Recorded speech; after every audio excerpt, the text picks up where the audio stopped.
Você está numa mesa com 4 pessoas. Todo mundo ri. Todo mundo conversa. Parece um momento leve. Mas dentro da sua cabeça, algo diferente acontece. Você notou que uma delas apertou a mandíbula quando a outra contou aquela história. Percebeu que o riso de uma terceira durou meio segundo a mais do que deveria. E captou que a quarta escolheu as palavras com cuidado cirúrgico. Ninguém mais viu nada disso. Só você. E quando você comenta, quando tenta compartilhar o que acabou de captar, a resposta é quase sempre a mesma. Você está viajando. Para de analisar tudo. Nem foi isso. E você aprende a ficar quieto. Aprende a guardar para si o que a sua mente detectou. Porque o mundo não quer saber o que você viu. O mundo prefere a versão confortável. Mas aquilo que acontece dentro de você tem nome, tem explicação, tem base científica. E nesse vídeo eu vou abrir cada mecanismo que faz o seu cérebro funcionar dessa maneira. Não para diagnosticar, mas para que você finalmente entenda por que sente tanta coisa que os outros parecem simplesmente não sentir. Por que seu cérebro funciona no modo ampliado. Tem gente que passa pela vida captando o essencial, o necessário, o suficiente. E tem gente cujo sistema nervoso opera com uma resolução absurdamente alta. É como se o mundo fosse uma imagem e, enquanto a maioria enxerga em definição padrão, lá do seu cérebro renderiza cada pixel, cada detalhe, cada variação mínima de cor e contraste. A psicologia identifica 2 caminhos que levam a esse funcionamento. O primeiro é biológico. Algumas pessoas já nascem com circuitos neurais que processam informação sensorial e emocional numa frequência mais alta. A ciência comportamental reconhece esse perfil como alta sensibilidade sensorial, uma configuração presente em cerca de 1 a cada 5 pessoas. O sistema nervoso dessas pessoas não possui o mesmo nível de filtragem que o da maioria. Cada som, cada textura visual, cada microexpressão no rosto de alguém é absorvido com uma nitidez que o cérebro comum simplesmente ignora. O segundo caminho é construído pela experiência. Crianças que cresceram em casas onde o clima mudava sem aviso desenvolveram um sistema interno de monitoramento. O cérebro dessas crianças aprendeu cedo que ler o ambiente era questão de proteção. Captar a mudança no olhar de um dos pais antes que a explosão acontecesse. Sentir a tensão no ar antes que ela se transformasse em grito. Esse sistema foi uma solução brilhante na infância. A questão é que ele não tem data de validade. Na vida adulta, ele segue ativo, segue escaneando, segue em alerta máximo, mesmo quando não existe mais nada do que se proteger. Imagine um motor que liga quando você acorda e só desliga quando você dorme. E às vezes nem isso. Esse motor é o sistema de processamento do cérebro hiperperceptivo. Ele não escolhe quando funcionar, não espera ser acionado. Ele roda o tempo inteiro, vasculhando cada pedaço de informação disponível.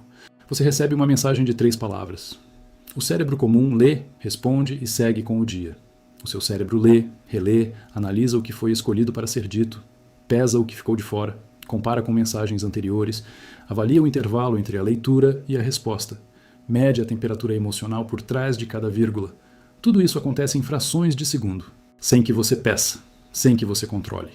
Uma reunião de trabalho que para os outros durou 40 minutos. Para você durou uma maratona invisível, porque enquanto todos acompanhavam a pauta, você estava simultaneamente registrando quem cruzou os braços quando aquele tema surgiu. Quem desviou o olhar quando foi perguntado diretamente, quem concordou com a boca, mas discordou com o corpo. Seu cérebro não sabe participar de uma interação sem radiografar tudo ao redor. O resultado disso é um tipo de cansaço que não combina com o que você fez. Você não correu, não carregou peso, não enfrentou nenhuma situação fisicamente exigente, mas chega no fim do dia destruído, porque a quantidade de informação que o seu cérebro processou nas últimas 16 horas equivale ao que a maioria processa em dias. E esse desgaste não aparece. Não tem nome visível, não gera compaixão, porque ninguém sabe o que aconteceu dentro de você. Quando enxergar a verdade vira um peso. Existe uma consequência pouco discutida dessa capacidade de leitura ampliada. Ela corrói a leveza dos vínculos.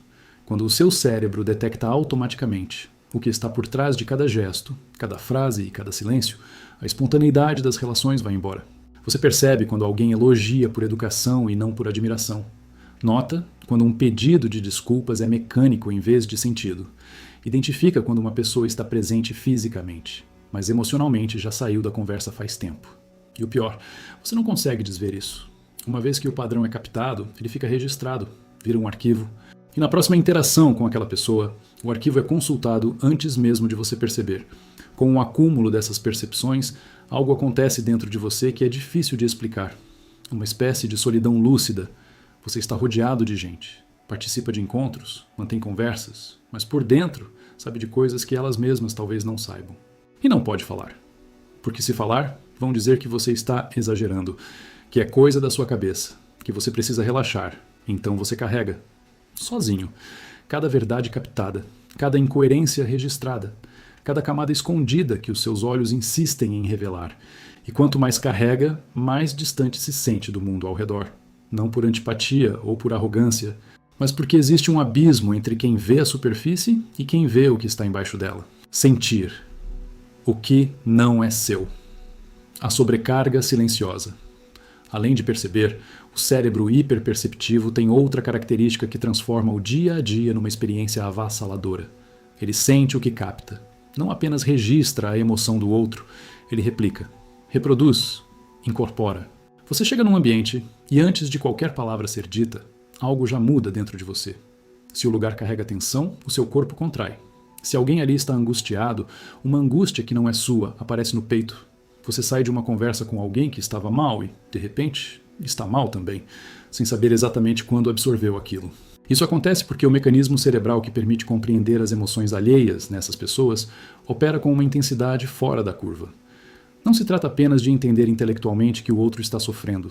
O cérebro dessas pessoas experimenta o sofrimento alheio como se fosse delas. A fronteira entre o que é meu e o que é do outro se dissolve. E essa dissolução tem um custo altíssimo. O resultado prático é que, ao final de um dia comum, um dia de convivência, de interações normais, você está drenado. Não do que viveu, do que absorveu. De cada emoção que entrou sem pedir licença. De cada humor alheio que o seu sistema nervoso tratou como emergência própria. E quando finalmente fica sozinho, o alívio é tão grande que parece quase vergonhoso. Como se preferir a solidão fosse algum tipo de falha. Mas não é falha. É o único momento do dia em que o seu cérebro para de processar o mundo inteiro e finalmente cuida só de você. O corpo como campo de batalha interno. Tem um aspecto dessa hiperpercepção que raramente é mencionado. Ela não aponta só para fora, aponta para dentro. O mesmo sistema que detecta cada nuance no comportamento dos outros também monitora cada sinal que o próprio corpo emite. Uma variação sutil nos batimentos, uma contração muscular que a maioria nem registra, uma leve alteração na respiração. Para o cérebro hiperperceptivo, cada um desses sinais é um dado que precisa ser analisado. E o problema começa quando o cérebro interpreta sinais corporais normais, como evidência de que algo está errado. Nasce daí um ciclo que se retroalimenta. O corpo manda um sinal trivial, o cérebro soa um alerta, o corpo responde ao alerta com mais sinais. Coração mais rápido, músculos mais tensos, respiração mais curta. O cérebro lê esses novos sinais como confirmação do problema e o ciclo gira, gira e continua girando, sem que nada esteja de fato acontecendo.